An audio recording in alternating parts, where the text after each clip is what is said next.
என் மகன் என்னடானா அந்த பிள்ளைய பார்க்கணுங்க.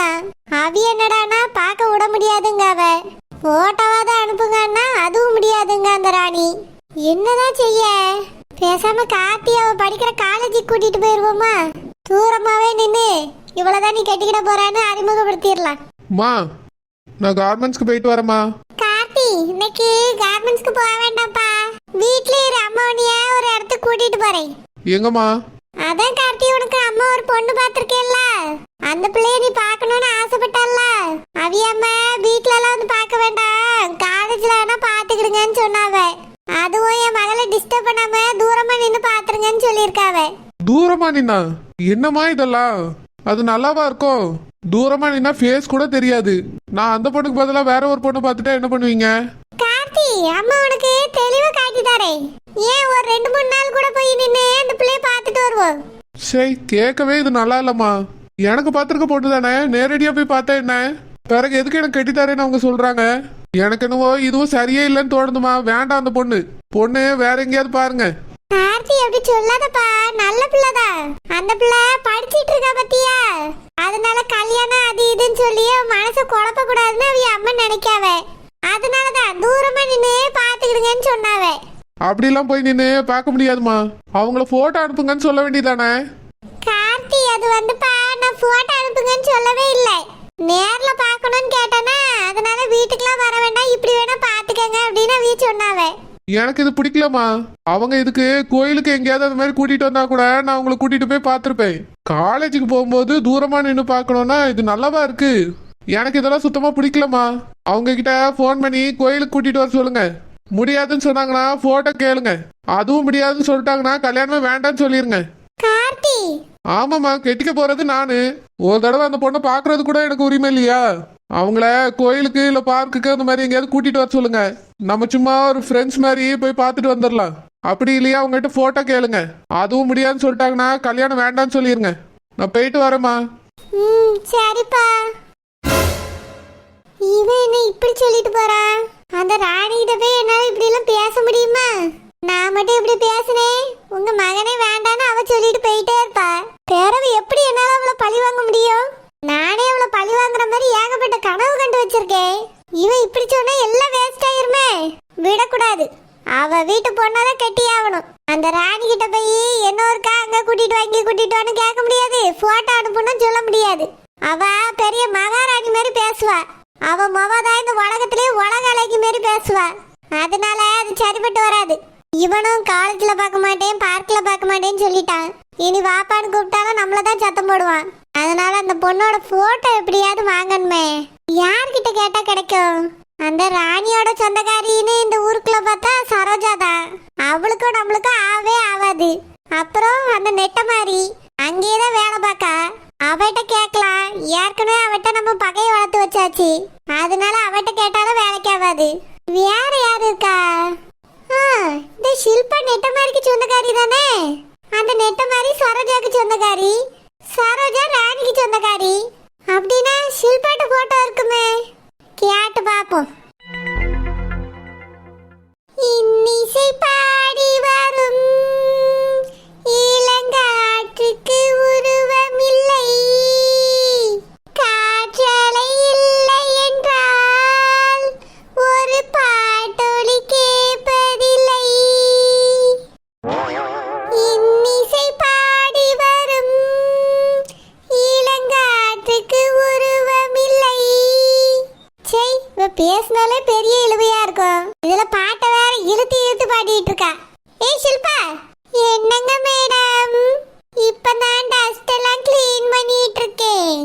ஏனுமதான் பெருக்கி மாப்பு போடுவேன் மேடம். சரி, அதெல்லாம் இருக்கட்டும், அங்கிட்ட ஒன்று கேட்கலாம் தான் வந்தேன். என்னங்க மேடம்? அது ஓ மைனி அந்த ராணி வீட்டுக்கு சொந்தக்காரி தானே? ஆமா மேடம். ஆனா இப்போ அங்க வேலைக்காரியா இருக்காவே. வேலைக்காரியோ வீட்டுக்காரியோ அந்த வீட்டுக்கு சொந்தக்காரி தானே? ஆமா மேடம், நானும் சொந்தக்காரி தான். ஆனா என்ன தூரத்து சொந்தம். எங்க மைனியோட மைனி தான் ரொம்ப நெருங்கின சொந்தம். வா மைனிக்காரி இந்த நெட்ட மாதிரியே நெருங்கின சொந்தம் தானே? ஆமா மேடம். அவகிட்ட ராணியோட 2வது மக போட்டோ இருக்குமா? அவிய கிட்டயா இருக்குது? டவுட்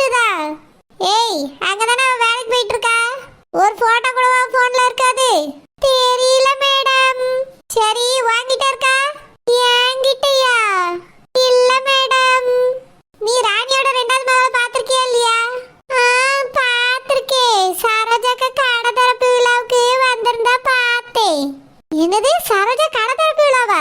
அதுக்கு நீயே போயிருந்தியோ?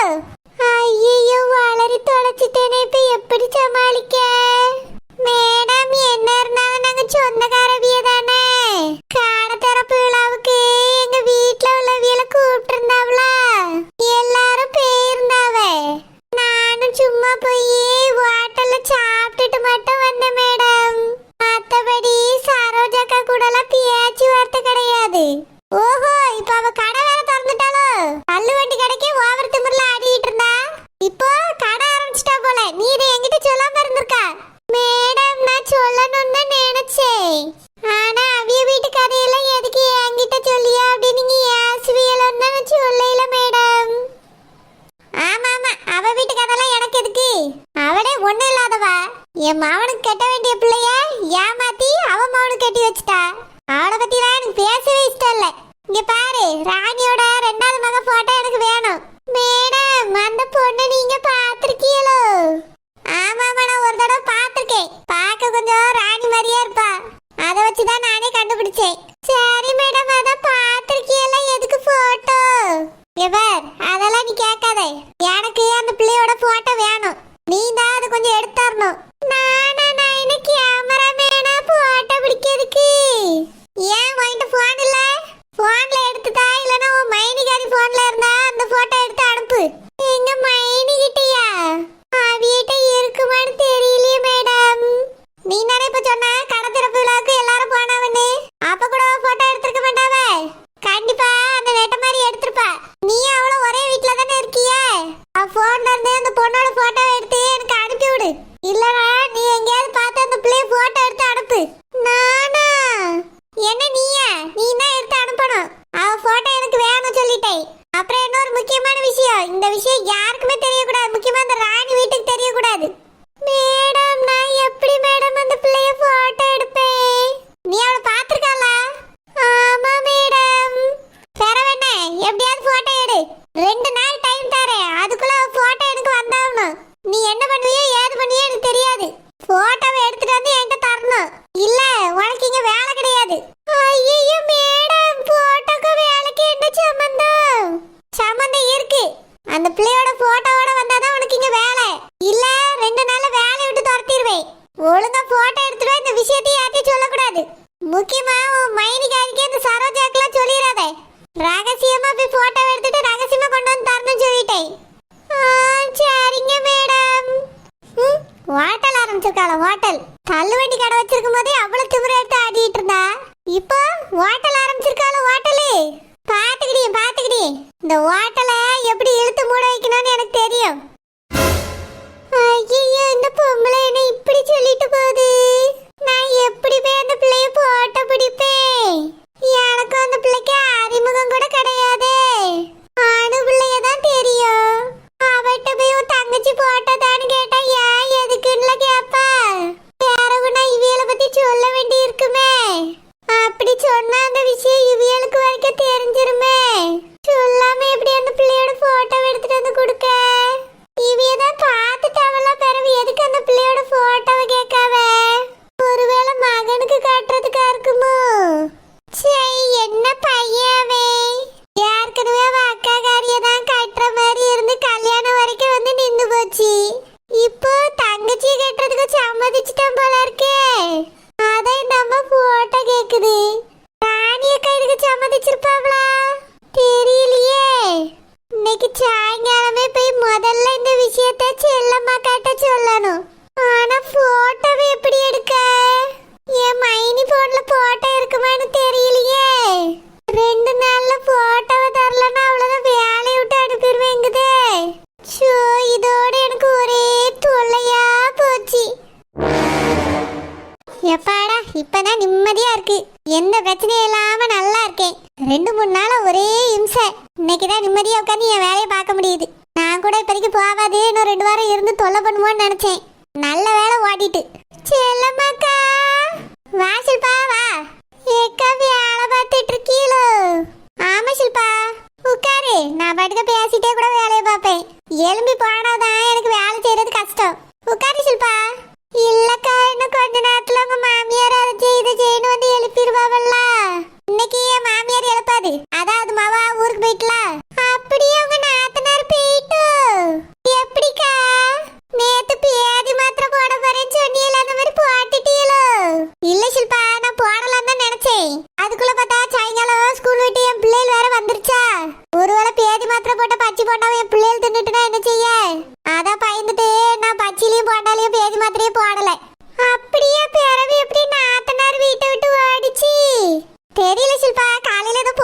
மாதிரி இருந்ததா? என்ன பேசிச்சின்னு தெரியல, யார் பேசினாலும் தெரியல. நான் வீட்டுக்கு போறேன்னு சொல்லிட்டு அது ஓடி போயிட்டு. நான் நினைக்கிறேன் மாமியார் போன் போட்டு கூப்பிட்டுருக்கோன்னு நினைக்கேன். அதான் அவ்வளவு அவசர அவசரமா கிளம்பி ஓடிட்டு. நான் ரொம்பவே பயந்துட்டேன் ஷில்பா. ஒரு வாரம் 2 வாரம் தங்கி விடுமோன்னு. 3 நாளைக்கு அதை வச்சு என்னால சமாளிக்க முடியல. ஆமாக்கா, இந்த தீனி தின்ன யாரால சமாளிக்க முடியும்? நானும் என் பிள்ளையும் பெருசா திங்கிறது கூட கிடையாது. வீட்டுல என்ன இருக்கோ அதை தான் சாப்பிடியும். நான் வேற வேலைக்கு வேற போறேன். ஆனாலும் என் மைனி அது இதுன்னு ஏதாவது குறை சொல்லிட்டே தான் கிடப்பாவ. எங்க அம்மா அதுக்கு மேல பேசுவாவக்கா. உங்க வீட்டுல உங்க மாமியாரு உங்க நாத்தனார் வந்தோடனே சேர்த்துக்கிட்டியாவல? எங்க வீட்டுலலாம் அப்படி கிடையாது. மருமவளுக்கு ஒரே ஏச்சுதான், எனக்கும் ஒரே ஏச்சுதான். எங்க அம்மா 2 பேரையும் ஒரே மாதிரி தான் பேசுவா. அதே மாதிரி சம்பள பணத்தையும் அவியட்டையும் வாங்கிடுவா, என்கிட்டயும் வாங்கிடுவா. பரவாயில்லையே, உங்க அம்மா ஒண்ணு வச்சு ஒண்ணு பார்க்க மாட்டேங்கவ. 2 பேர்த்தையும் சரிசமமா தானே நடத்தியவ. அது மட்டும் இல்ல, என்னைய புருஷ வீட்டுக்கு போன்னு சொல்லியாக்கா. 2 லட்சத்தை நான் பிறவு தரேன், உன் புருஷ வீட்டுல போய் வாழுன்னு சொல்லியா. நான் சொல்லியே அவர் இங்க வரட்டும், என்னால அங்க போக முடியாதுன்னு சொல்லியே. கேட்கவே மாட்டேங்க, நொய்யுங்க. அதே மாதிரி வீட்டுல வேலைய பாருன்னு சொல்லிய ஒரே தலைவலி. பரவாயில்லையே ஷில்பா, உங்க அம்மா அண்ணையும் ஒரே மாதிரியே நடத்தியாவ, அந்த நெட்ட மாதிரியும் ஒரே மாதிரி நடத்தியாவ. ஆனா இந்த வீட்டுல அப்படி கிடையாது. அவ வந்துட்டானா பெரிய மகாராணி மாதிரி அவளுக்கு நான் ஆக்கி கொட்டணும். வேலை செய்யற காசை மொத்தத்தையும் அவியிட்ட தான் கொடுக்கணும். அந்த மேடம் வந்தாங்கன்னா கால் மேல கால் போட்டு உட்காந்து சாப்பிட்டுட்டு போவாங்க. அவியல நல்லா கவனிக்கணும். நானு மாமியாரும் மருமகளையும் எப்படி தெரியுமா அவிய வேற வேறையா பார்க்காவ. சரிக்கா, எப்படியோ போயிட்டாவெல்லாம் நிம்மதியா இருங்க. நான் உங்ககிட்ட சொல்ல வந்த விஷயமே வேற. என்ன ஷில்பா? ஏக்கா, அந்த ராசாத்தி அக்கா இருக்காவல்ல, அவிய இன்னைக்கு ராணி அக்காவோட 2வது மகன் போட்டோ இருக்கான்னு கேட்டாவ என்கிட்ட. வாங்கிட்டு கேட்டாவளா? ஆமா, நான் இல்லன்னு சொன்னா. இல்லனாலும் பரவாயில்ல, நீ அவளை போட்டோ எடுத்துட்டு வந்து என்கிட்ட தான்னு சொல்லியாவக்கா. போட்டோக்கு நீ எங்க போவ? நானும் அதான் சொன்னேன், உன் மைனியாக்காரி அவ சொந்தக்காரி தானே, அங்கதானே வேலை பார்க்க. அவளால போட்டோ எடுக்க முடியாது. இல்ல, அவ போன்ல தான் போட்டோ இருக்காது, அவகிட்ட இருந்து எடுத்து அனுப்புன்னு சொல்லியாவக்கா. நெட்ட மாட்ட எப்படி இருக்கும்? நானும் இருக்காதுன்னு தான் சொன்னேன். உன் மைனி கிட்ட இல்லனா நீ போய் அந்த பிள்ளைய போட்டோ எடுத்துட்டு வந்து என்கிட்ட தான்னு சொல்லியாவ. முடியாதுன்னு சொல்ல வேண்டியதானே? சொல்லிட்டேன்க்கா, உனக்கு இங்க வேலையே கிடையாதுன்னு சொல்லியாவ. ஐயா, இது என்ன கொடுமையா இருக்கு? ஆமாக்கா, எப்படி சிக்கி இருக்கேன் பாருங்க. இப்ப எதுக்கு அந்த பிள்ளையோட போட்டோ அவியலுக்கு? எக்காவிய மகனுக்கு காமிக்கிறதுக்காக தான் இருக்கும்னு நினைக்கேன். ஏன்னா அந்த பிள்ளைய அவிய பார்த்துருக்காவலாம். அவிய மகன் தான் பார்க்கலன்னு நினைக்க, அதுக்கு தான் போட்டோ கேட்காவ போல. ஓஹோ, அதான் விஷயமோ? ஆமாக்கா, ராணி அக்கா சம்மதிக்கல போல கல்யாணத்துக்கு. சம்மதிச்சிருந்தாதான் நேர்ல போய் பொண்ணை பார்த்திருப்பாவளே. சம்மதிக்காததுனாலதான் என்கிட்ட போட்டோ கேட்காவன்னு நினைக்கேன். போட்டோவை மட்டும் வச்சுட்டு அவிய சம்மதிச்சிருவாங்களா? பெத்தவிய சம்மதிச்சாதானே கல்யாணம் நடக்கும். உன்னைய போட்டு இம்சை பண்றதுக்கு அந்த வீட்டுல கேட்க வேண்டியதானே? என்னன்னே புரியலக்கா, ஒரே தலைவலியா இருக்கு. 2 நாள்ல போட்டோ எடுத்துட்டு வந்து தாப்பதான் உனக்கு இங்க வேலை இல்லைன்னு வேலை கிடையாதுன்னு சொல்லிட்டுக்கா. நீ சொல்ல வேண்டியதானே ஷில்பா? முடியாது, என்னால நீங்களே போய் எடுத்துக்கங்கன்னு. வேலை போயிரும்க்கா. அப்படின்னா வேற யார் போட்டோவாவது கொடுத்துரு, ராணி அக்கா மகான்னு சொல்லி. ராசாத்தி அக்காவுக்கு தான் அந்த பிள்ளைய தெரியுமே, வேற எப்படி நான் மாத்தி கொடுக்க முடியும்? ஓ அப்படியா? நீ எப்படி போய் போட்டோ எடுப்பா?